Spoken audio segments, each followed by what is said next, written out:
Deutéronome, chapitre 23. Celui dont les testicules ont été écrasés ou l'urètre coupé n'entrera point dans l'assemblée de l'Éternel. Celui qui est issu d'une union illicite n'entrera point dans l'assemblée de l'Éternel. Même sa 10e génération n'entrera point dans l'assemblée de l'Éternel.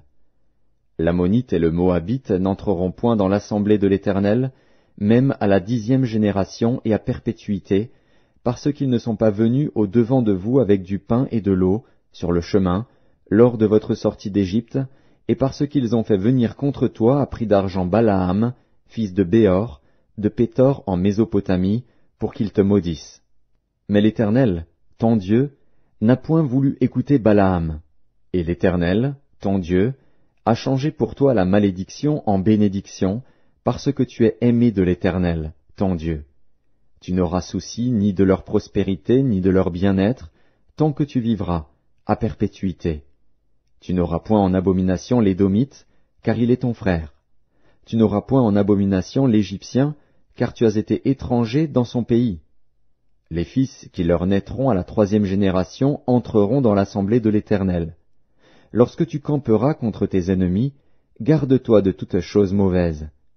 S'il y a chez toi un homme qui ne soit pas pur, par suite d'un accident nocturne, il sortira du camp, et n'entrera point dans le camp. Sur le soir il se lavera dans l'eau, et après le coucher du soleil il pourra rentrer au camp. Tu auras un lieu hors du camp, et c'est là, dehors, que tu iras. Tu auras parmi ton bagage un instrument, dont tu te serviras pour faire un creux et recouvrir tes excréments, quand tu voudras aller dehors. Car l'Éternel, ton Dieu, marche au milieu de ton camp pour te protéger et pour livrer tes ennemis devant toi. Ton camp devra donc être saint, afin que l'Éternel ne voie chez toi rien d'impur, et qu'il ne se détourne point de toi. Tu ne livreras point à son maître un esclave qui se réfugiera chez toi après l'avoir quitté. Il demeurera chez toi, au milieu de toi, dans le lieu qu'il choisira, dans l'une de tes villes, où bon lui semblera. Tu ne l'opprimeras point. Il n'y aura aucune prostituée parmi les filles d'Israël, et il n'y aura aucun prostitué parmi les fils d'Israël. Tu n'apporteras point dans la maison de l'Éternel, ton Dieu, le salaire d'une prostituée ni le prix d'un chien, pour l'accomplissement d'un vœu quelconque, car l'un et l'autre sont en abomination à l'Éternel, ton Dieu. Tu n'exigeras de ton frère aucun intérêt ni pour argent, ni pour vivre, ni pour rien de ce qui se prête à intérêt.